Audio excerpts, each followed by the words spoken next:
ಎಲ್ಲರಿಗೂ ನಮಸ್ಕಾರ.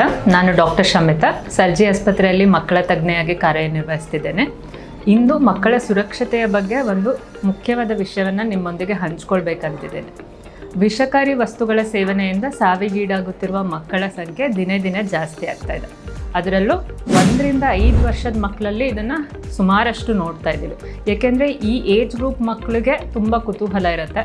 ಕೈಗೆ ಸಿಕ್ಕಿರೋ ವಸ್ತುಗಳನ್ನೆಲ್ಲ ತಿನ್ನೋದು, ಟೇಸ್ಟ್ ಮಾಡೋಕ್ಕೆ ಇಷ್ಟಪಡೋದು ಇವರ ಗುಣ ಆಗಿರುತ್ತೆ. ಈ ಏಜ್ ಗ್ರೂಪ್ ಮಕ್ಕಳು ನಿಮ್ಮ ಮನೇಲಿದ್ದಾಗ ತಂದೆ ತಾಯಿಗಳಾಗಿ, ಪೋಷಕರಾಗಿ ತುಂಬ ಕೇರ್ಫುಲ್ ಆಗಿ ಇರಬೇಕಾಗತ್ತೆ.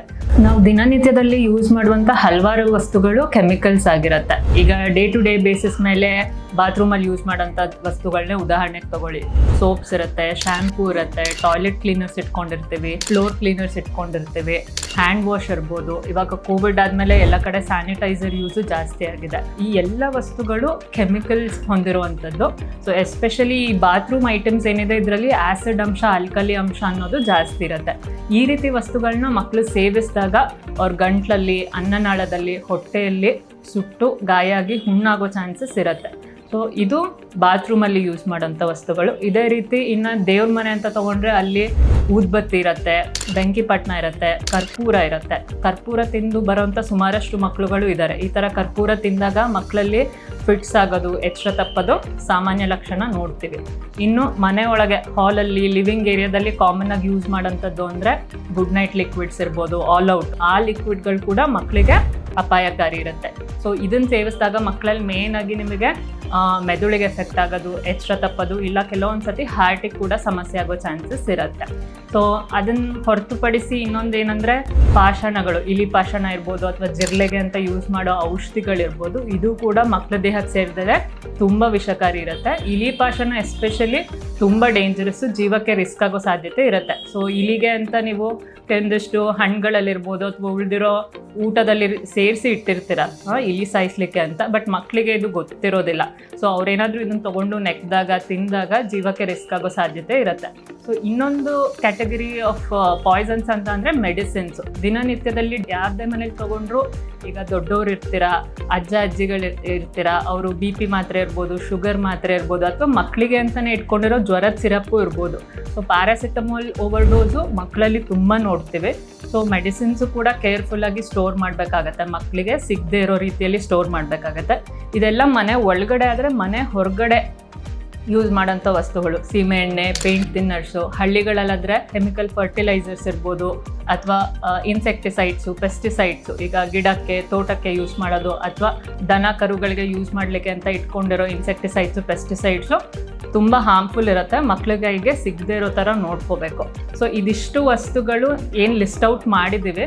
ಸೊ ಆದಷ್ಟು ಇದನ್ನು ಮಕ್ಕಳ ಕೈಗೆ ಸಿಗದೆ ಇರೋ ಥರ ನೋಡ್ಕೊಳ್ಳಿ. ಯಾವಾಗಲೂ prevention is better than cure ಅಂತ ಹೇಳ್ತಾರೆ. ಅಂದರೆ ಫಸ್ಟು ನಾವು ಇದನ್ನು ಪ್ರಿವೆಂಟ್ ಮಾಡ್ಲಿಕ್ಕೆ ಟ್ರೈ ಮಾಡಬೇಕು. ಸೊ ಏನೇನು ಸ್ಟೆಪ್ಸ್ ತೊಗೋಬೋದು ಪೇರೆಂಟ್ಸ್ ಆಗಿ, ಮಕ್ಕಳಿಗೆ ಎಟಕದೇ ಇರೋ ಹೈಟಲ್ಲಿ ಸ್ಟೋರ್ ಮಾಡಿ. ಕೆಳಗಡೆ ಸ್ಟೋರ್ ಮಾಡ್ತೀರಾ ಅಂದರೆ ಲಾಕ್ ಇರೋ ಕಬರ್ಡ್ಸ್ಗಳಲ್ಲಿ ಸ್ಟೋರ್ ಮಾಡಿ. ಇನ್ನೊಂದು ಇಂಪಾರ್ಟೆಂಟ್ ಏನು ಅಂತ ಅಂದರೆ ಅದರದ್ದು ಒರಿಜಿನಲ್ ಬಾಟಲ್ಸಲ್ಲಿ ವಿತ್ ಲೇಬಲ್ ಸ್ಟೋರ್ ಮಾಡೋದು ಯಾವಾಗಲೂ ಒಳ್ಳೆಯದು. ಸುಮಾರಷ್ಟು ಜನ ಏನು ಮಾಡ್ತಾರೆ, ಸಾಫ್ಟ್ ಡ್ರಿಂಕ್ ಬಾಟಲ್ಸಲ್ಲಿ ಸ್ಟೋರ್ ಮಾಡ್ತಾರೆ. ಮಕ್ಕಳಿಗೆ ಇದು ಗೊತ್ತಿರೋದಿಲ್ಲ. ಜ್ಯೂಸ್ ಅಂದ್ಕೊಂಡು ಸುಮಾರಷ್ಟು ಜನ ಆಕ್ಸಿಡೆಂಟಲ್ಲಾಗಿ ಅದನ್ನು ಕುಡ್ದಿರೋ ಸಾಧ್ಯತೆಗಳು ಇರುತ್ತೆ. ಸೊ ಯಾವಾಗ್ಲೂ ಅದರದ್ದು original bottle with label store ಮಾಡಬೇಕು. ವಿತ್ ಲೇಬಲ್ ಏನಕ್ಕೆ ಇಂಪಾರ್ಟೆಂಟ್ ಅಂದರೆ, ಆ ರೀತಿ ಏನಾದರೂ ಆಕ್ಸಿಡೆಂಟಲ್ ಆಗಿ ಕುಡಿದಾಗ ಏನು ಕೆಮಿಕಲ್ ತೊಗೊಂಡಿದ್ದಾರೆ ಅನ್ನೋದು ಡಾಕ್ಟರ್ಸಿಗೆ ಗೊತ್ತಾದರೆ ಟ್ರೀಟ್ಮೆಂಟ್ ಮಾಡೋಕ್ಕೆ ತುಂಬ ಸಹಾಯ ಆಗುತ್ತೆ. ಇನ್ನೊಂದು ಮೆಡಿಸಿನ್ಸ್ ಬಗ್ಗೆ. ಮೆಡಿಸಿನ್ನ ಯಾವಾಗಲೂ ಮಕ್ಕಳಿಗೆ ಸಿಗದೇ ಇರೋ ರೀತಿಯಲ್ಲಿ ಇಡಿ, ಒಂದು ಬಾಕ್ಸಲ್ಲಿ ಸೇಫಾಗಿ ಸ್ಟೋರ್ ಮಾಡಿ. ಇನ್ನೊಂದೇನು ಅಂದರೆ, ಮಕ್ಕಳಿಗೆ ಸಿರಪ್ಗಳು ಕುಡಿಸ್ಬೇಕಾದ್ರೆ ಇದು ಜ್ಯೂಸ್ ಅಂತ ಹೇಳಿ ಕುಡಿಸೋದು, ಚಾಕ್ಲೇಟು, ಕ್ಯಾಂಡಿ ಅಂತ ಹೇಳಿ ತಿನ್ಸೋದನ್ನು ದಯವಿಟ್ಟು ಮಾಡಬೇಡಿ. ಸೊ ಇದಿಷ್ಟು ಪ್ರಿವೆನ್ಷನ್ನಿಗೆ ಅಂತ ಕೆಲವೊಂದಿಷ್ಟು ಸ್ಟೆಪ್ಸ್ಗಳು ಫಾಲೋ ಮಾಡಬೇಕಾಗತ್ತೆ. ಅಕಸ್ಮಾತ್ ಸುಮಾರಷ್ಟು ಟೈಮಲ್ಲಿ ನೀವೆಲ್ಲ ಟೈಮಲ್ಲೂ ಮಕ್ಕಳನ್ನ ಸೂಪರ್ವೈಸ್ ಮಾಡೋಕ್ಕೆ ಆಗ್ತಾ ಇರೋದಿಲ್ಲ. ಆದಷ್ಟು ಸಮಯ ಸಣ್ಣ ಮಕ್ಕಳಿದ್ರೆ ಯಾವಾಗಲೂ ಅವ್ರ ಜೊತೆ ಒಬ್ಬರು ದೊಡ್ಡವರು ಇರೋ ಥರ ನೋಡ್ಕೊಳ್ಳಿ. ಇನ್ನು ಸ್ವಲ್ಪ ದೊಡ್ಡ ಮಕ್ಕಳಾದರೆ ತಿಳಿ ಹೇಳಿ, ಈ ವಸ್ತುಗಳು ಒಳ್ಳೆಯದಲ್ಲ, ಎಜುಕೇಟ್ ಮಾಡೋದು. ಸೊ ಇದೆಲ್ಲ ಆದ್ರೂ ಕೆಲವೊಂದು ಸತಿ ಅನಾಹುತಗಳನ್ನ ತಪ್ಸೋಕ್ಕೆ ಆಗೋದಿಲ್ಲ. ಅಕಸ್ಮಾತಾಗಿ ಈ ರೀತಿ ಏನಾದರೂ ಮಗು ಸೇವನೆ ಮಾಡಿದೆ, ಯಾವುದೇ ರೀತಿ ಕೆಮಿಕಲ್ ವಸ್ತುನ ಸೇವಿಸಿದೆ ಅಂದಾಗ ಮೊದಲನೇದಾಗಿ ಪೇರೆಂಟ್ಸು ಗಾಬರಿ ಆಗೋ ಅವಶ್ಯಕತೆ ಇಲ್ಲ. ಏನಾದರೂ ಬಾಯಲ್ಲಿ ಕಾಣಿಸಿದ್ರೆ ಅದನ್ನು ಹೊರಗೆ ತೆಗೀರಿ, ಬಾಯಲ್ಲಿ ವಾಶ್ ಮಾಡಿಸಿ. ಕೆಲವೊಂದು ಸತಿ ಮೈ ಮೇಲೆಲ್ಲ ಚೆಲ್ಕೊಂಡಿರ್ತಾರೆ, ಸ್ಕಿನ್ ಥ್ರೂ ಕೂಡ ಅಬ್ಸಾರ್ಪ್ಷನ್ ಆಗೋ ಚಾನ್ಸಸ್ ಇರುತ್ತೆ. ಸೊ ಮೈ ಮೇಲಿರೋ ಬಟ್ಟೆಗಳನ್ನೆಲ್ಲ ತೆಗೆದು ನೀರು ಹಾಕಿ ಮೈಯೆಲ್ಲ ಒರೆಸಿ ಅದಾದಮೇಲೆ ಯಾವುದೇ ಈ ಥರ ವಸ್ತುಗಳನ್ನ ಸೇವಿಸಿದಾಗ ನೀವಾಗೆ ವಾಂತಿ ಮಾಡಿಸ್ಲಿಕ್ಕೆ ಹೋಗಬೇಡಿ. ಸೊ ವಾಮಿಟ್ ಇಂಡ್ಯೂಸ್ ಮಾಡೋದು ಅಂತ ಹೇಳ್ತಾರೆ. ಈ ರೀತಿ ಆದಾಗ ಏನಾಗುತ್ತೆ, ಆ ಆ್ಯಸಿಡ್ ಅಂಶ ಇರ್ಬೋದು, ಆಲ್ಕಲಿ ಅಂಶ ಅಥವಾ ಯಾವುದೇ ಕೆಮಿಕಲ್ಸ್ ಇರ್ಬೋದು, ವಾಪಸ್ ಬಂದಾಗ ಅನ್ನನಾಳಕ್ಕೆ ಮತ್ತೆ ಡ್ಯಾಮೇಜ್ ಮಾಡೋ ಚಾನ್ಸಸ್ ಇರುತ್ತೆ.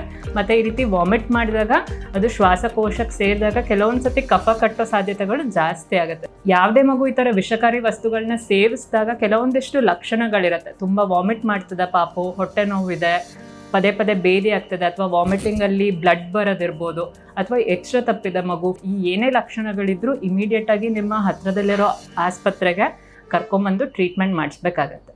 ಧನ್ಯವಾದಗಳು.